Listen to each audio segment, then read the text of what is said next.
Today we got a viewer question. I'm a brand new maintenance technician. I'm a trade school graduate. I have no experience. I am trained. How do I get hired and how do I get noticed? I assume inside of this there's a desire to advance, maybe get into the maintenance arena, but then advance to maybe a subject matter expert on pumps and lubrication or something like that, or maybe want to become a planner, maybe a maintenance manager, maybe a plant manager, vice president of the company. All these are opportunities that can spring from being a great maintenance technician. Hey folks, first thing, if you like the content here, send it to a coworker, send it to a friend. I'm trying, along with you, to change the culture of R&M. There's a lot of pain, a lot of suffering, a lot of reactive maintenance and unscheduled work hours and just, dissatisfaction with the R&M career. It can be great, but it's going to take effort to improve. And that's really one of the things I'm trying to do with this channel. This is Joe Kuhn of Lean Driven Reliability, trying to bridge the gap between best practices that you should be doing, just can't quite figure out how to get them done in your culture.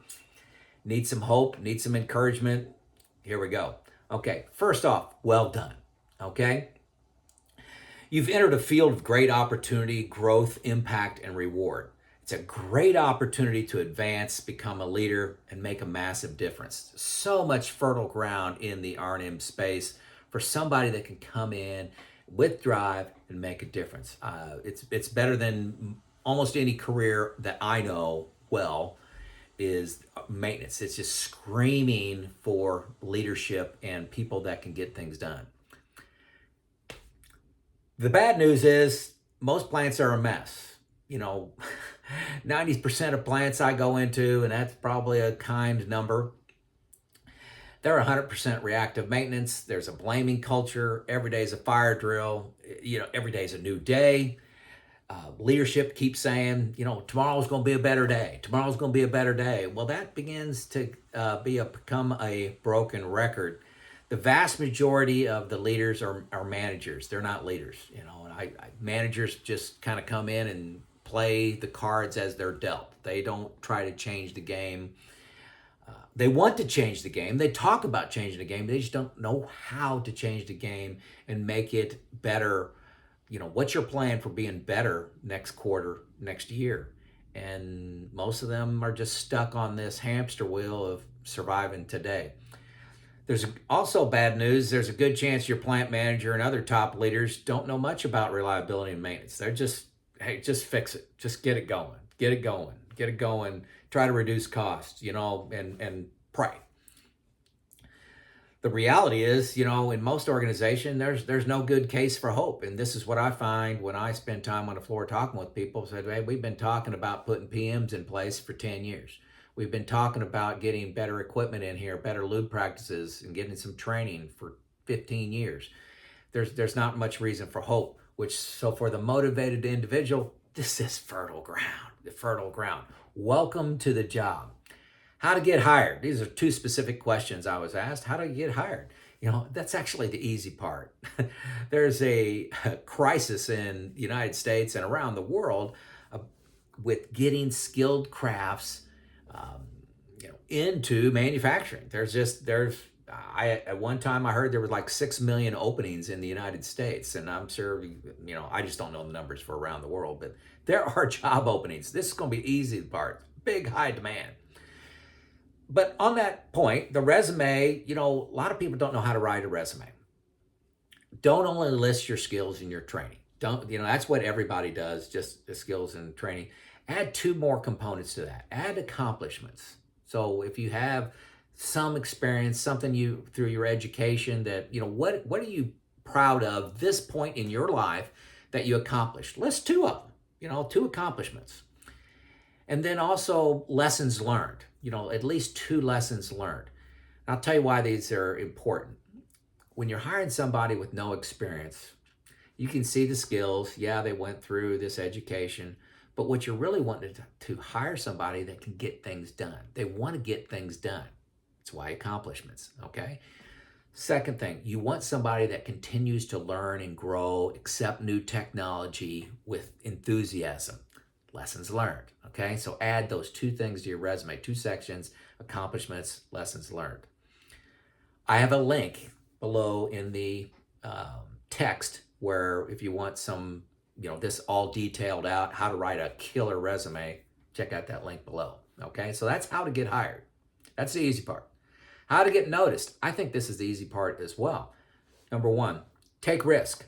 Know and respect the current state. Understand the history of why we do things the way they are, but then take new actions. Example, you know, maybe you don't do precision laser alignment when you put in pumps or motors. Add that. Maybe you're having lube failures. There's a contamination problem. Hey, how do you prevent the contamination? Maybe it's a temperature problem. You're using a low-cost lubricant and not one that's temperature resistant. Maybe it's a change in bearing manufacturer. You're getting your bearings for 25% cheaper from China, where if you went, let's try an experiment for this next one of getting a Timken bearing or something like that made in the United States. And would look at low life cycle cost versus low initial cost. Solve problems. Don't just change out a pump every 3 months because it fails. Get into why it fails. Problem solving. Huge skill that I looked for in maintenance technicians and how to move up and get noticed. Volunteer for problem solving teams. When somebody asks, even if you're not totally interested in that type of asset, get involved, learn the process of problem solving, okay? You don't have experience, you don't know what you don't know as far as what assets you love, So volunteer for problem solving teams. Send emails and have discussions with your supervisor. Take them on a go and see. Say, hey, supervisor, Jane, let's go over here and look at this. This thing is failing. We got the wrong lubrication here. Look at this base. It's not level. It's not tight. We just got problems over here. And here's my solution. Send emails and have live discussions with them. Look for, this is big. This is huge. Okay. This is probably my biggest advice for you. Look for zero cost solutions. Anyone could say, we need to replace that piece of equipment. I need to change the brakes on my car, buy a new car. Anybody could throw money at a problem. That doesn't take a skill. Look for zero cost solutions. Be that guy that comes up with zero cost solutions to how to do things. Maybe you need to get, option 3 is to buy something new, but option 1 or 2 is we could do this for no cost. We could do this for no cost. That's huge for me. Stage what I call ad hoc meetings with top leaders. So 2-3 levels higher than you in the organization. When you see these people on the shop floor, grab them, say, hey, I want to show you something. I want to show you this pump that keeps failing and what I'm trying to do about it. I need some, we're kicking around. I just wanted to show this to you about replacing this style of coupling. We need to stiffen up this base a little bit. We need to lease this precision laser alignment tool to do a better job. I think we can triple the length of time on these things. And look at this thing wobbling around. It's tearing up the concrete, underneath the base, all these kind of things. A little go and see, just a little 2-3 minute meeting. They will love it. It will be the highlight of their week, getting to see something tangible on the shop floor, a problem that they can solve, be the highlight of the week. Bottom line, what will get you noticed? The quality of your work. You got to do a good job on the quality of work. I think most technicians can do that. Show a learning orientation that you want to continue to learn. Your 3-year, trade skill, you got to show you've demonstrated you can learn, but can you do that? And I'm telling you, a lot of people don't continue their learning throughout their 30-40 year career. Learning orientation. Focus on results, getting things done. Okay, not just talk, not just I worked today, but why is today better than yesterday? Okay, that's getting things done, focusing on results. The big thing is, and I already told you this, focus on zero cost solutions. That'll impress everybody. Zero cost solutions. By knowing current state thoroughly, being creative, you can come up with these, at least 2 of them before you decide to spend money on a particular problem that you're trying to solve. Opportunity and promotions will come to those that can solve problems at the lowest possible cost. Okay? Hey, begin your journey. This stuff isn't that hard, folks. If I can help you out in any way, let me know. Give me a comment. I respond to 100% of those. If you need help with a resume, check the link below. If you need time, you want to talk with Joe, check the link below to secure some of my time. Joe out.